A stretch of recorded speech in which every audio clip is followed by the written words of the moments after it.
Ustaz, apakah wanita yang sedang haid atau berhalangan boleh masuk masjid ikut ta'lim atau belajar Al-Quran di masjid, dan apakah boleh memegang mushafnya dan membacanya? Baik, ada dua persoalan di sini. Persoalan pertama tentang perempuan yang tengah haid masuk ke dalam masjid.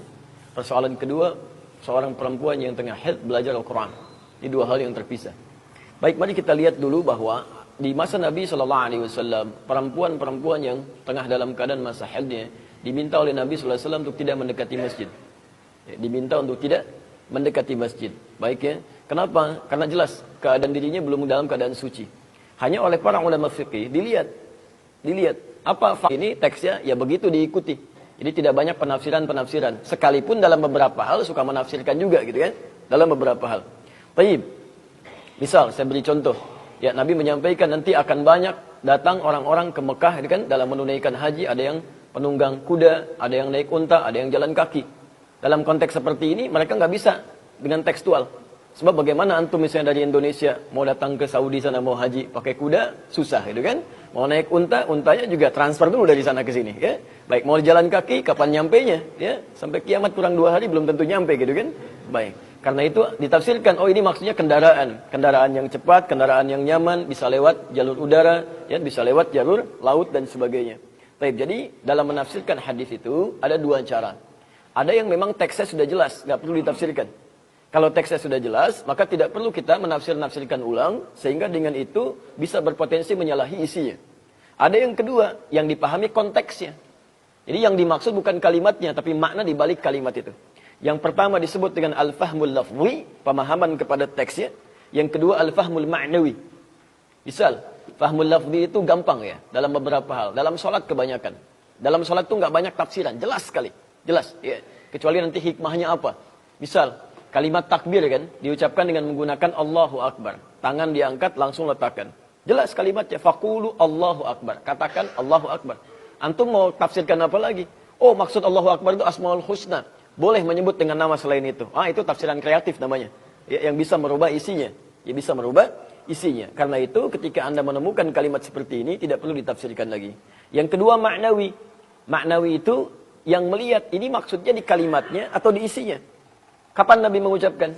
Kemana arah ucapan ini?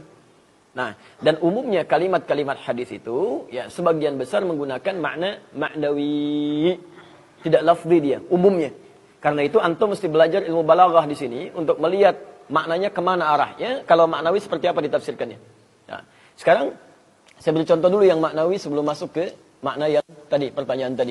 Misal, antum pernah dengar statement begini, sebaik-baiknya orang yang menunaikan salat fardu itu di masjid, sedangkan salat sunnah itu di rumah, gitu kan? Ya, Nabi menyampaikan sallallahu alaihi wasallam, ya kan? Khair an-nawafil bima makna salat-salat sunnah terbaik itu ma kanat fi buyutikum, adalah yang ditunaikan di rumah-rumah kalian. Malam takunil faraid, ya, sepanjang bukan salat-salat fardu. Nah, kadang berhenti sampai di sini, enggak diteruskan. Ya, wa baiti huna, sedangkan rumahku di sini. Kalau kalimatnya antum baca dengan menggunakan tekstual saja, sebaik-baiknya salat sunnah itu di rumah. Alhamdulillah, kecuali salat fardu, sepanjang bukan salat fardu. Baik, maka Anda akan simpulkan setiap salat sunnah, sunnah Nabinya di rumah. Jelas ya? Nah, tapi Ibnu Hajar al-Asqalani melihat ini bukan lafzi, ini maknawi. Ada kalimat dan rumahku di sini, maka dicek rumahku di sini, rumah Nabi di mana? Telusuri. Oh, rumah Nabi itu di masjid. Dempet dengan masjid. Berarti diartikan kata beliau, idza kana baituhu qariban minal masjid. Jika rumahnya dekat dengan masjid. Dekat dengan masjid. Sebab rumah Nabi ada isyarat di situ, qarinah namanya dalam ilmu balaghah. Ada isyarat kalimat itu disandingkan dengan kedekatan rumah Nabi dengan masjid. Dan rumahku di sini. Kalau kalimat itu nggak ada, selesai masalahnya. Ya, berarti semua salat sunnah bagusnya di rumah. Tapi ketika dilekatkan dengan kalimat tadi, ada isyarat dan rumahku di sini. Maksudnya cek, rumah Anda sama nggak dengan rumah Nabi? Antara jaraknya ke masjid. Kalau rumah Anda misalnya, mohon maaf, ya dekat dengan masjid, maka yang terbaik tunaikan di rumah. Supaya tempat sujudnya lebih banyak. Tapi kalau rumah Anda jauh dari masjid, jangan maksa. Saya mau kajian subuh di sini misalnya kan, Masya Allah. Mau kajian subuh di sini, tiba-tiba sholat sunnah qobliyahnya di Bekasi ya, Masya Allah. Belum nyampe ke sininya kapan, belum jadwal pesawat dan sebagainya, nggak akan nyambung. Sama antum dari metro, mau kajian ke sini, ya ke kota Bandar Lampung misalnya, antum tinggal di metro, berapa lama dari metro ke sini? Qobliyah subuhnya di sana, nyampe sininya kapan? Begitu nyampe sini, ustaznya udah terbang gitu kan? Ya nggak akan nyambung. Nah ini yang disebut dengan ma'nawi. Sekarang, illat hukum bagi perempuan yang mau masuk ke masjid itu apa? Baik, ulama fikih mayoritas mengatakan ini illat hukumnya ada kondisi bukan nggak boleh masuk dirinya, tapi darah dikhawatirkan menetes ke tempat yang suci. Artinya apa? Kalau kemudian ada potensi-potensi atau keadaan-keadaan yang bisa menutup illat hukum itu, sebab hukum diterapkan itu, kemudian misalnya sekarang ada semacam pembalut untuk perempuan, bisa dipastikan itu terserap dengan baik, tidak menetes, kan? Dan memang terjamin baiknya, maka itu nggak ada masalah. Nah, itu pandangan para ulama yang melihat kepada hadis ma'nawi. Adapun yang lafzi, dia tetap dengan kehati-hatiannya. Hati-hati, takut dikhawatirkan ada yang menetes atau tembus dan sebagainya. Karena itulah sebagian mengambil jalan tengah. Kalau memang perempuan merasa aman dengan keadaannya, silahkan nggak ada masalah dia masuk. Hanya dia tidak diperkenankan menunaikan amalan-amalan fardunya yang diwajibkan pada saat dia suci. Misal sholat, dia nggak perlu sholat. Jadi ketika dia masuk masjid misalnya, tidak perlu sholat sunat tahiyatul masjid. Dia tinggal duduk saja. Ya. Kemudian amalan-amalan selanjutnya yang saya teruskan pada jawaban kedua, membaca Quran misalnya. Ya. Baca Quran tidak diperkenankan. Bahkan di situ Imam An-Nawawi menyebutkan ijma' di situ. Dalam kitab At-Tibyan fi Adab Hamalatil Quran, jelas beliau menyampaikan di halaman 39, paragraf yang kedua, posisi paling kanan, di pertengahan, kan? Beliau menyampaikan, laqad ajma'al ulama, bahwa para ulama telah berijma' ala anna al-haidha, bahwa seorang perempuan yang haid itu, awas hati-hati, dia terlarang ya, untuk membacakan Al-Quran dalam keadaan dirinya ghairu tahir, ya, belum suci. Tapi, awas, untuk sekedar memegang mushaf dia boleh. Jadi kalau memegang mushaf gak ada masalah. Ya, yang tidak dibenarkan itu adalah ketika membacakannya. Karena yang disebut Quran itu bacaannya. Kalau tulisannya itu disebut dengan mushaf. Dihimpun di satu jilid yang sama. Disebut dengan mushaf. Jadi kalau megang nggak ada masalah. Yang jadi persoalan ketika dia bacakan. Ya. Kalau menyimak nggak ada masalah. Misal yang lain baca, dia menyimak. Kemudian atau dia lihat terjemahannya. Atau misalnya tajwidnya ketika dibacakan dia mendengar. Kemudian dia praktekkan melalui bacaan yang lain. Itu nggak ada masalah selain Quran. Nggak ada persoalan di sini.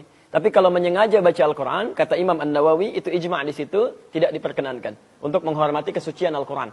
Karena ketika bacaannya dibacakan, itu ayat suci. Sedangkan dirinya belum dalam keadaan suci. Jelas sampai sini ya? Tapi kalau megang nggak ada masalah. Saya perhatikan beberapa perempuan tuh agak unik gitu ya. Kemudian mau pegang mushaf, sedang haid pakai sapu tangan gitu kan. Ngapain antum gunakan itu? Yang paling aneh, yang kirinya nggak pakai, yang kanannya pakai. Ya? Begitu dibuka, dalamnya pakai sapu tangan begini. Antum merepotkan diri sendiri gitu kan. Kalau megang nggak ada masalah di situ. Yang keliru itu ketika dibacakan. Ya, menyengaja membaca. Kalau mendengar tidak ada persoalan. Ya, tidak ada persoalan. Dan betapa beruntungnya seorang perempuan yang dalam keadaan demikian, Masya Allah. Ya, ada perempuan suci nggak mau baca Al-Quran, nggak mau ikut ta'lim. Ada yang sedang haid masih mau belajar gitu kan. Itu menunjukkan keimanannya cukup baik dalam sisi Allah Subhanahu Wa Taala.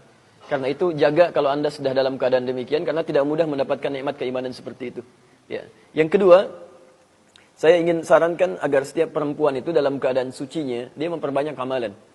Ya, karena ada hadis khusus yang terkait dengan ini di Al-Bukhari yang menyampaikan idza maridal 'abdu aw safar kutiba lahu mithla ma kana 'alaihi muqiman sahihan. Jika seseorang sedang dalam keadaan udhur, bahkan sakit atau dalam perjalanan safarnya tidak bisa menunaikan amalan rutinnya, maka pahalanya tetap diberikan secara sempurna. Ini rumus umum. Jadi kalau ada seseorang misalnya antum rajin ke masjid nih, kan pahalanya banyak tuh. Banyak sekali. Yang kalau sering ngaji di Riyadhus Shalihin itu, ya di bab pertama hadis nomor 10, posisi paling kiri sebelah bawah di riwayat Abu Hurairah. Banyak pahalanya. Ya, idza salatu rajuli fil jama'ati, ya salat seseorang yang ditunaikan berjamaah di masjid, tazidu ala salati fi baiti wa suqi. Itu lebih utama dibandingkan dengan salat yang dia tunaikan di rumahnya atau di tempat niaganya. Jadi kalau anda salat misalnya di rumah, sementara itu dekat masjid, di rumahnya berjamaah, ada anak perempuan minta diimami misalnya, bapaknya pilih di rumah, dia nggak ke masjid. Itu ruginya luar biasa. Luar biasa. Sebab orang baru mau ke masjid aja, itu pahalanya sudah mengalahkan yang berjamaah di rumah. Anda sholat di rumah berjamaah, nggak ke masjid, itu kalah sama orang yang baru mau ke masjid. Baru mau tuh, belum nyampe masjid. Baru mau ke masjid. Bid'an wa isyrina darajah. 23 derajat lebih. 23 lebih. Satu derajatnya jangan main-main. Masjidnya aja 25 derajat. Satu kedua 500 tahun. Dua ketiga 500 tahun. Itu belum berangkat.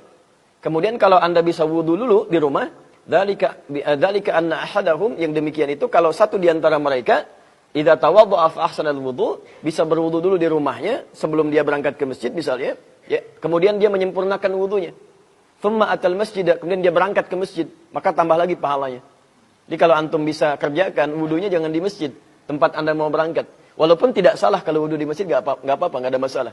Tapi kalau bisa dari rumah atau tempat Anda beraktivitas, seperti di kantor mau ke masjid, itu plus. Wa khutta bi kulli khutwatin yurfa'u biha darajat. Setiap Anda melangkah yang pertama diangkat derajatnya. Langkah selanjutnya yumha biha sayyi'at, dihapuskan kesalahan-kesalahan kecilnya. Itu belum nyampe masjid. Belum nyampe. Makanya tidak sedikit orang ketika mau berangkat pada tempat kebaikan, meninggal di tengah jalan, diampuni dosanya oleh Allah Subhanahu wa taala. Ada, bahkan pernah orang bunuh 100 orang. Ya, pernah bermaksiat banyak, mabuk-mabukan, pernah berzina. Dia mau berubah. Dia mau ikut ta'lim pada tempat seorang syekh di masjid. Karena di Timur Tengah itu tempat ta'lim enggak ada, jarang yang di rumah-rumah, sangat jarang. Umumnya di masjid. Begitu dia mau berangkat, ya, kemudian dia bertobat kepada Allah, ya, di jalan dia berangkat, di pertengahan dia meninggal. Ya, belum nyampe ke sana sampai turun ayat di sini mengisahkan di zaman Nabi Muhammad sallallahu alaihi wasallam. Ya, dakhalal jannah, masuk surga dia. Ya, Quran surah ke-4 An-Nisa ayat 100, posisi paling kiri sebelah bawah. Wa may yakhruj min baitihi muhajiran ila Allah wa rasuli thumma yudrikul maut faqad waqa'a ajruhu 'ala Allah.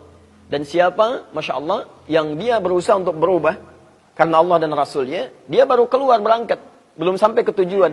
Maut datang lebih cepat dari apa yang dia duga. Kemudian dia wafat misalnya. Faqad waqa'a ajruhu 'ala Allah. Pahalanya dituliskan oleh Allah Subhanahu wa taala sempurna. Sempurna, ya. Maka teman-teman sekalian, Anda bisa bayangkan kalau ada seseorang baru di jalan saja pahala dapat. Masuk masjid, wa idza dakhala al-masjid, apabila telah masuk ke dalam masjid, ini yang paling menarik. Ini yang paling menarik.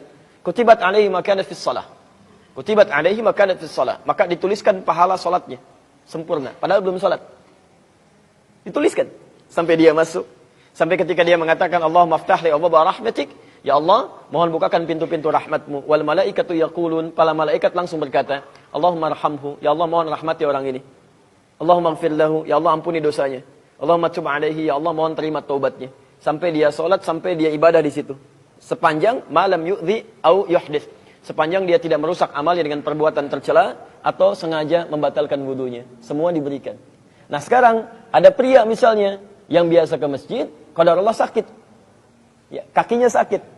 Enggak bisa dipaksa ke masjid. Idza maridal 'abdu, berlaku hadis ini. Ketika dia enggak bisa ke masjid, Masya Allah, dia sholat di rumahnya pun pahala semua itu karena sebelumnya sering ke masjid, konsisten ke masjid. Ya, Masya Allah, walaupun dia sholat di rumahnya, pahalanya dituliskan serupa dengan ke masjid.